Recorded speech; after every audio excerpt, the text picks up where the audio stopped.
Hello, everybody. Thanks once again for joining us on The Talking Dead. This is episode number 35 for the 13th of December 2010, and we are now a week removed from the final episode. A week past. Cold Monday. It's extremely cold here. I was going to say we're a week removed from the last episode of season 1 of The Walking Dead, so no new episode to talk about, obviously, but we do have some news, show news, and listener feedback. And that's primarily what the show is going to consist of. I figured we'd been taking 20 minutes talking about the weather. Well, we probably could do that. It's the coldest day of the year so far, where we are, and it was not very fun walking home from subway this morning. No, it wasn't pleasant to or from work this evening. Yeah, so I damn near done. My face almost froze. Fell. Just slid right off your face. Yeah. Slid right off the front of your skull. That'd be weird. Talk about zombies. That'd be the first one I've ever seen. Yeah. All right. So yeah, it's not so nice outside. It's not that snowy, but it's just cold and generally crappy. Unpleasant. Let's get right into The Walking Dead news, shall we? Sure. So we are first going to look, as usual, we're going to take a look at the ratings for the finale. And once again, I'm happy to say that they are very, very good. Fantastic ratings. It's got a 4.1 household rating with over 6 million viewers. That's a lot. That's a lot of people watching this show at one time. If you factor in the 10 p.m., 11 and 1 a.m. airing combined, there are 8.1 million viewers. So maybe some people watch it more than once. Probably, but 8.1 sets of eyeballs according to the stats were on their TVs. That's a lot. Yeah, really good. Adults 18 to 49, 4 million. That's a big percentage of the 6 million people. Yeah, well, that's a pretty big percentage of the TV watching population right there. Yeah. Younger than 18, well, they're not old enough to watch the show. 4 million people. I can't even fathom that number of people. I've seen 100,000 in one place, maybe 150,000.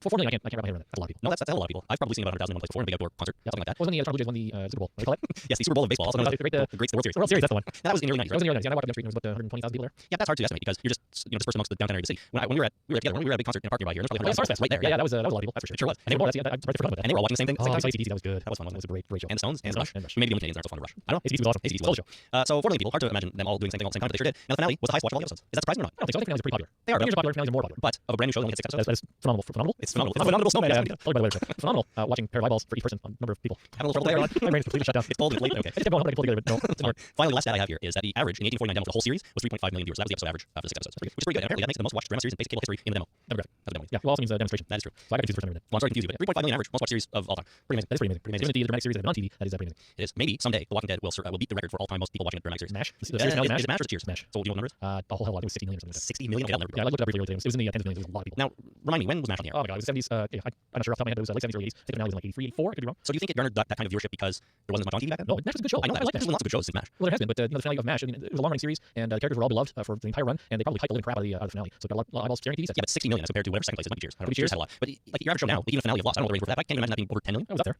It wasn't close to 60 Oh, though. no, not 60, but it was up there. Huh. Anyways, wouldn't it be great if 6 million people watch Walking Dead? They never can. No. They can charge anything they want for ads during the show. That'd be great. So there you go. That's going to be our last report on the ratings of the show. Overall, they were spectacular. Like I said last week, AMC is probably a little disappointed they ignored more episodes. They really had no idea going in. And we hope next season will be just as good. Yeah.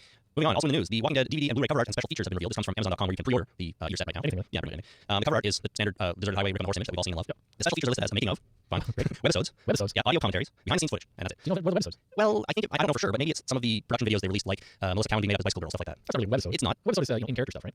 No, not always. It can be like a serialized making of a TV show, I right? don't know if that classifies in my mind as a webisode. Webisode is a short dramatic something that goes on in character, like it's in the show, whereas the makeup process of Bicycle Girl is a behind-the-scenes kind of thing. That is true. It's on web, and we've all seen it. But That's true. And they make a distinction here of webisode and behind the scenes footage and the making of a documentary. So my first reaction to this list was that it seemed a little bit lame. There didn't seem to be anything exciting here. Nothing exciting like having the series the option to watch in black and white. I know that seems small, but to me, I think that's an exciting thing because it's new, it's different. Other shows don't do that, and Walking Dead's a good place to do something like that for obvious reasons. So the webisode, you're right, they might be in character, so they could be deleted footage that they're going to put together into kind of like deleted scenes almost. Well, the way I think of it is they might be doing something that you can take a character that may not have play a prominent role in the series, like grab one of the Vatos and have them do a personal diary kind of thing. That's That'd be cool. Staring at cameras talking about what's going on, and then maybe mentioning those people showed up and they did all these weird things and then they help us and they go. That would actually be really cool. I come to think of it, we could get more of what's going on in camp, even some of the characters that we know. Oh, it could be Morgan Dwayne. We could get a webisode more than Morgan that. Dwayne, cool. Leaving their house and embarking for Atlanta, and maybe we don't find out sort of what happens to them, but that would be cool. Do you remember in Dawn of the Dead, the remake with was it Sarah Pauli? Yeah. Do you remember there was a guy who was in the gun shop that was across the way? Not particularly, but it's been a while since I've They seen had to drive over again. They sent him the dog sandwiches and they had to drive over and get him. They got bits. He was on the roof. He was shooting people. They were holding up signs saying the guy was like Burt Reynolds. Okay. Yeah, and I think in the DVD release of that they had a series of that character doing like a video diary, doing stuff. And he was saying, okay, stay 32, and I'm communicating with these people across the way in the mall, and then all of a sudden he comes back, his bleeding proceeds from his hand, and he got bit. So it just kind of adds depth to that character within that story. I think they could easily do something like that. It's cheap. It's you get bring back a minor character. I'm sure they would love to expand the role. They could flesh out Jenner. You kind of think that what's he been doing for 6 weeks in there? I think it'd be perfect. We just got a taste of him doing those broadcasts. We could get a lot more of that. Or to see him doing experiments. We could get the story of him and his wife. We start off the broadcast of his wife or him and or him at the same time, and yeah, I think bring that whole story. It'd be great. Well, the more we discuss it, the more exciting I'm getting about the potential for the websites. Hopefully they are something really cool and worthwhile. We do our own websites. That would be good. Why not? We do our own commentaries. We'll do a podcast about the show. Now you're thinking, There we go. No, yeah, right there. Speaking of audio commentaries, I think it'll be really, really fun to have guys like Robert Kirkman and Frank Darabont and maybe some of the actors sit and watch the episodes and chat about them. I don't typically listen to commentaries on DVDs. It's very rare that I put on. I've done it, but I don't know if I've ever gotten all the way through a movie watching commentary. And there are certain films out there that have been released that I've heard the commentaries are really, really good and worth checking out, but I still rarely seek them out and I never really sit down with them. I think in this case, I would make an exception, of course, because I'm so involved and I'm so interested in what goes on and what everyone involved has to say. I think I would definitely sit down with them. So there we go. We'll get those. I didn't write down the date this comes out, but it's March something. March 8th or 28th or 18th or something like that. There's 8 in there somewhere. I have a feeling there is, but I could be wrong. I'll check later. It's kind of like 6 to 6. Could be confused. Yeah, I don't know. If you're interested, go to Amazon.com and pre-order now. The Walking Dead gets a Writers Guild of America nomination. Ooh. It goes, it's for Best New Series.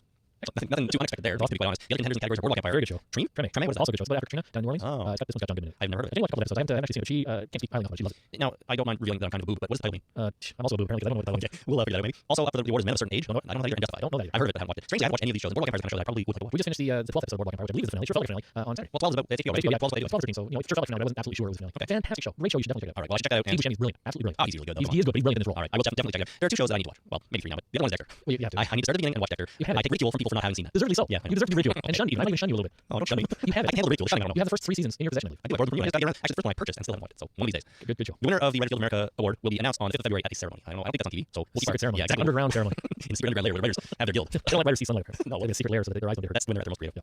So we'll figure out when the winner's announced. We'll let you know who it is. Hopefully, The Walking Dead. Yeah, I have a good feeling. But then again, you're saying Board Game Empire, so we'll see. Yeah, it's got some stiff competition there, but I have high hopes. Okay, a couple of quick hits before we move on to the next segment. Building was blown up in the finale. The Cobb Energy Performing Arts Center. Oh. Not actually the Center for Disease Control. It's got a C in it, Cobb. Center for Energy. Yes, you're right. Cobb Energy Performing Arts Center. I assume Cobb Energy is a sponsor of the building, therefore the naming rights. So. And there you go. There was also a rumor in the last couple of weeks that Charlie Sheen, everyone's favorite Playboy, would play a zombie, but AMC quickly shut that down. Well, good for them. Yeah, I think it would be hilarious to see Charlie Sheen play a zombie. That's the problem, though. What is that? You're lending comedy to zombies, and they're not supposed to be comedic. They're not supposed to be fun in the show. They're not supposed to be, hey, look, Charlie Sheen, hey, look, it's a clown zombie, oh, it's a police zombie, and Yes. we've got a stripper zombie, and Yeah. Zombie Man. All those things. It was awesome. It has a different tone than The Walking Dead. Very different feel, you're right. Putting Charlie Sheen in unrecognizable though, I mean, what's the point? But I'd be alright with that. Yeah, well, it's still, even if he's there and you don't really recognize him, all of a sudden you've got that kick factor of, oh, we gotta find Charlie Sheen. It kind of makes the zombies less this menacing horde, more of a, hey, let's spot the Charlie Sheen. And I want to play Let's Spot the Extra. Like I've spotted a few extras that we've announced the casting. And it's a lot of fun because I recognize him. I recognize her. Yeah, that's okay, you're right. So Charlie Sheen, keep him away from the show. Wise choice. I think the rumor probably never had any truth to it. It just came out because of his recent personal troubles. He probably tweeted. No, What did that's right.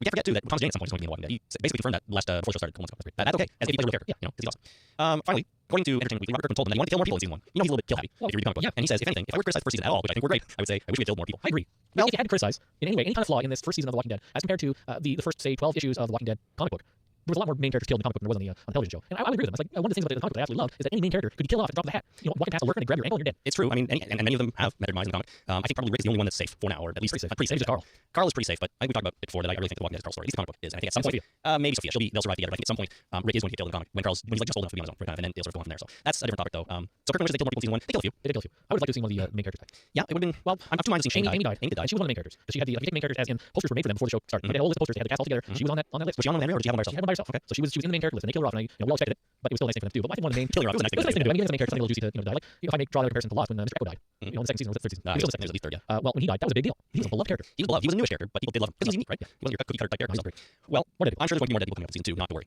That's it for news. And speaking of dead people, Jason, a couple of weeks ago we announced a poster contest. Ooh. The criteria for the contest was that you had to email us who you thought would live or die in the finale. We got a whole bunch of entries. We put them all. We took all of the people who got it right or close to right. What we did is anyone who called the right person dying, even if they called other people dying, they were entering that had to win. We shook it up and we pulled the winner. You're talking like we don't know who died. Well, we The person who died. The person who died in the finale was Well, it was what's his name? Jackie. Good. You know who died. My brain's not working tonight. So Jackie is the only person of the group of characters that we defined for the contest who didn't survive. Jenner didn't count. Jenner didn't count, although he did die as well. He was blown up in the Cobb Energy Center with Jackie. So Jackie's the only one. So anyone who called Jackie, even if they called other characters, were put into that. We mixed it It was a around. wonderful hat too. We won. Yeah, It was a great hat. It was a good hat. Still have it though, right? Yeah. Okay, we'll use it for the next contest too. It'll be Walking Dead Contest hat. But we've run long enough. The winner of our poster is. Thank you, Dremel. Mike from we don't know. No, Mike did not say where he's from. His email though was Rick, Lori, Carl, Shane, Dale, Andrew, Glenn, Daryl, Carol, Sophia, and T-Dog will all live. Jackie will die. Also, you guys are red. Also, right on the money. Exactly right, Mike. So Mike, we're going to contact you by email and get your choice of Walking Dead poster. And there you go. Congratulations to the winner, and thank you to everyone who entered. We're gonna put it in the tube. We will put it in a tube. We'll get it. Yeah. Okay, we're going to take a quick break, and when we come back, we will play a bunch of listener feedback built up for play and read. I guess a bunch of listener feedback that's built up for a couple of weeks. Thanks for listening. This is Talking Dead. We'll be right back.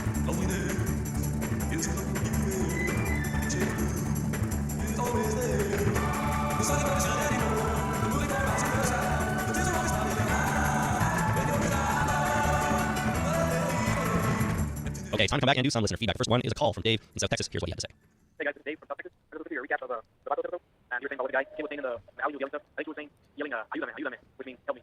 So I was calling for his friend for help. Anyway, that's it. Like the podcast, give it work, and keep listening. Bye. All right, thank you very much, Dave. So, ayúdame. Means help me. So, we had a couple people email that in as well. But like I say, you call in, you on here.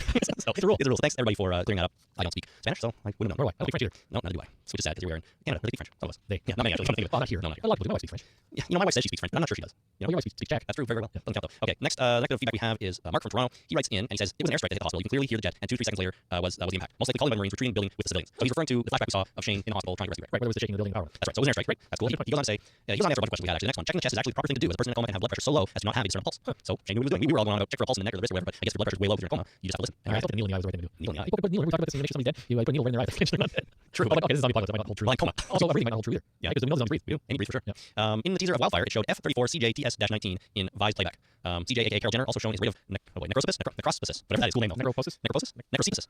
That is necroceptus. School word. Yeah, I agree with that. Complicated word. Complicated. He goes on to say the grenade used was an M67 fragmentation grenade. Oh, fragmentation. It's filled with 6.5 ounces of composition B. It has a 5-meter kill radius and a 15-meter dispersal radius. It has been known to have shrapnel land as far as 250 meters away. It has a 4-second fuse. Okay, so Rick was nowhere near far enough away not to get hurt. No, not for this grenade, it sounds like. Because he might not have been within the 5-meter kill radius. He was, I'd say, definitely inside the 15-meter dispersal radius. Which means he would have hit by a shockwave of some kind. And some shrapnel. And shrapnel. You know, And various pieces of floor and stuff. And yeah, a glass in the window would have blown out. Yeah, it would have been like floor thing. Yeah, for sure. So, hey, it's great. Hey, yeah, you know, the protagonist, he's always like, you gotta like the protagonist. That's right. That's Han Solo rule, I call it. That's right. Never lose your hat either. That's Indiana Jones. As for what Jenner whispered, here's a theory on that. We have a few. I believe he told him the location of Herschel's farm. Somehow Jenner knows him or is related to him. And Why did you say that though? Go to Herschel's farm. It's like 5 miles outside of town. Yeah, have fun. that's true. He'd say, I know this guy, somehow I know he's there, he's alive. The barn full of zombies, he's fine. Yeah, watch out the barn, but go there, he might be able to help you. Interesting theory, though. Could come true. You never know. Rick could, in the first episode, turn around and say, everybody, before we left, the crazy doctor who wanted to stay told me where we can go to be safe. Not totally outside your own possibility. Finally, Mark wraps up by saying, great for gamers with caps, please, great comeback. Let's go. So I guess he's from Toronto. Did I say that? Yeah, he's from Toronto. There you go. He's full today too. Yeah, he obviously is. Daniel from Rio de Janeiro. Right. Hi, guys. I'm Daniel from Rio de Janeiro. Great work. Sorry. That's Chris. Remind me, Chris. Yeah, Daniel. No. I just love the Walking Dead and your podcast as well. That's awesome. But you guys know what is not awesome? Having to wait 10 months for the next season. Until then, Shane Lorry's baby will already be a college zombie. Spoiler. Keep on with the good work, guys. Now, for a terrible joke. What? What's the term used to describe zombie computer hard drive space? Oh, I don't know. Sure you do. Megabytes. B-I-T-E-S. Ooh. Yes. Sorry if my English is not perfect. And sorry for the joke. That's okay. Thank you, Daniel, for writing in. You are definitely our first person from Rio de Janeiro. First one writing the joke too. First person writing the joke. That's right. Second one. Moving right along. Grant from Vancouver writes in with a whole bunch of stuff. He says, hey guys, loving the podcast, and sad the show's first season is already over. My hope is that they have the finale coincide with Halloween next year instead of premiere. I have a few thoughts and theories on season 2 I want to share with you. First of all, that's a great idea. That is a great Let's have the finale in October instead of the premiere. We'll start it in the summer sometime. August. I'm okay with that. It have to be before August because there's only 13 episodes. I think you can do it in August. Yeah, maybe. Great idea though. That's a good idea. Don't have to wait so long, and they can really market towards a big finale during Fear Fest. That's right. I see no reason not to do that. And you can also put in that way you can have a marathon day of, right? That's true. All day Halloween fall next year. Could be an all day Walking Dead marathon. 12 episodes plus 6. That's 18 episodes in a row they can play. That'd be amazing. There's 13 episodes in season, 19 Oh episodes. my god, that's too many. 18's fine. 19 is just That's ridiculous. Well, look up on Halloween. I'm going to go on to continue with Grant. He says, so here are his theories on season 2. First of all, Shane is going to openly blame Rick for the death of Jackie and accuse him of almost killing them all. This questioning of his leadership will really ramp up the awkwardness and Lori triangle and build tension in the relationship. Straight theory there, I'd say. I like it. Not bad Monday. It's on Monday. That's a bad day for a marathon. They have to run it on Sunday. Yeah, before which they probably win anyways. Yeah. That's fine. So Sunday will be next. Well, they skip a year. Skip the year. Yeah, well, they skip next year and then the year after on Sunday. Don't even say things like that, man. 2012. Well, you get it during Halloween 2014. Good Yeah. one. Obviously, the Rick and Shane Lori relationship is going to probably come to a head next season. I would think so. And I think Grant may be on something here with Shane getting rather upset that the CC didn't really all work out so well and blaming Rick. I can see that. Great theory. He goes on to say comic readers are going to see the Shane/Carl murder situation from a mile away. All we need to see is Carl getting a gun safety lesson from Rick, and after that, it's just a matter of Rick and Shane being left alone, and it's bound to happen. That's if you know the comic. True, if you know the comic. That's what he says. Comic readers are going to see this coming from a mile away. Also He's got a really good point. As soon as they hand a gun to a kid, to Carl, you're like, all right, well, soon, matter of time, we're going to see him. Anybody gets a hat. He hasn't got a hat either. No, he hasn't got the hat. I'm surprised they didn't do that. They're probably giving him a hat with a gun. Maybe. You can't shoot a gun away wearing a hat like this. That's true. Why not? Here's a few alternate ways I see it playing out. Here's some interesting more interesting stuff. Shane has another not so nice run in with Lori. Carl sees it and blasts Shane. I have to expect that last time. I have to expect it too. I gotta agree. Shane gets bit, becomes a zombie, and attacks Rick, Lori, and Carl. When he's alone, Carl blasts Shane. I don't know. I like the storyline in the comic book better with what happens to Shane. I do too. As far as zombie goes. I agree. It's more satisfying for Rick's character. Yeah. With the Yeah, that was a great scene in the comic. It really was. He continues, we've seen zombie child get murdered, and we've seen zombies violently murder adults, but will the show get away with a child killing a non-zombie adult on AMC? Good point. That child violence is a touchy subject. That was one of my major concerns with this when they first announced they were making this television show. Having children commit these acts of violence is a very serious thing. It's a very touchy subject, not only for the actors but for the story as well. No, I agree. You can get away with a lot of that kind of thing in graphic novel form. I think we talked about this in one of our earlier episodes. We talked about Kill Bill, the first Kill Bill, when Lucy Liu's character, when they were giving her backstory, they did it all animated, and I believe they did that all animated because they couldn't get away with that live action. A 13-year-old girl being raped and repeatedly this guy has sex with her, and then she gets a samurai sword and kills him quite violently. They could never get away with that live action. They had to do it in graphic form. And I think very similar with this show, having children commit these acts of violence is going to be touchy. The case of Kill Bill, though, do you think it was just because that was a major studio film? I gotta think that indie films could do that. They might not get a favorable rating from the. Well, are you sure? I don't know, but it's still a major film. It's not like it's Tarantino. So yeah, I mean, you're probably right. I don't know if saying they can get away with it is necessarily the right thing. It might have been a conscious decision to not portray that live action because it would result in an NC-17 rating or something like that. But you're right. I mean, it's touchy. Having Rick shoot the little girl zombie in the beginning might be as far as they can go with kid violence. Maybe I don't know. He finally says here, maybe Lori, maybe they change it all together and Lori kills Shane to keep her pregnancy a secret or something like that. I don't know if you do that. Yeah, I don't know. Who knows? It's never. We don't know. We don't even know she's pregnant. That's just a theory. And B, if we do, there's never going to be a clear answer on whose baby it is. I wouldn't think. So there you go. Finally, Grant from Vancouver says I'd like to see it play out as it does in the comic, but I think it's very important to Carl's character development because it's very important to Carl's character development. It's also such a memorable moment between Rick and Carl. So I agree, but I suspect that they're going to change up a little bit on this, if for no other reason than to just keep us guessing. So there you go. Victor from an unknown location writes in to say, hey guys, still love the show. It's very fun to listen to, and I really enjoyed each episode. Look forward to it. I want to address the idea of the governor. It was said on episode 33 that you guys were behind the idea that Merle could be the governor. I just want to give my 2 cents. The character of the governor, at least as I feel, can't be changed to Merle. The governor is introduced in the comics as a somewhat nice guy and a clear leader. These two things Merle is not. It was mentioned quite often that Merle is a douchebag, but not someone who really gets along with people, and it's been established that he's not entirely mentally stable. The governor's turn to evil serves as one of the major themes of the comics and the show. Things are not always what they seem. Episode 4 is a big example of this. The Vathos being portrayed as a rough, tough gang, and when it's revealed that it's a persona they put on, makes the episode a little more powerful. It's crucial that the twists occur with the governor. If Merle's the governor, there will be no doubt that he's evil, as he will most certainly want revenge in the group for abandoning him. Plus, him not having a daughter, in brackets, I'm not sure if the little girl is the governor's daughter or not, and the scene where he gives the undead child a kiss is undeniably creepy, and it serves to the character's insane nature. But obviously, this is just my opinion, and it serves just that opinion. Anyways, I can't wait for season 2 and hear more from you fellas. So, well, of course, Victor's absolutely right. Well, okay. Yeah, I gotta agree. I don't know if the governor's necessarily introduced as a nice guy. It's a possible haven, though. It's a possible haven, and you find out pretty quickly, though, that they have zombie battles in the arena and things like that, which should be a clue that these people aren't necessarily the nicest folks in the world. However, I see Victor's point. It's a possible haven, like you said, and they're looking for anything at that point, where they can survive. So, it's real pretty quickly that the governor's not a nice guy, though. And if it's Merle, we're gonna know right up front that, well, it's Merle. That's true. He's probably got smart feelings. We'll get that down. But maybe Merle, secret ceremony. Yeah, exactly. Underground ceremony. In a secret underground layer where the writers have their guild. I don't let writers see sunlight. No, Like a secret layer so that their eyes don't get hurt. that's when they're at their most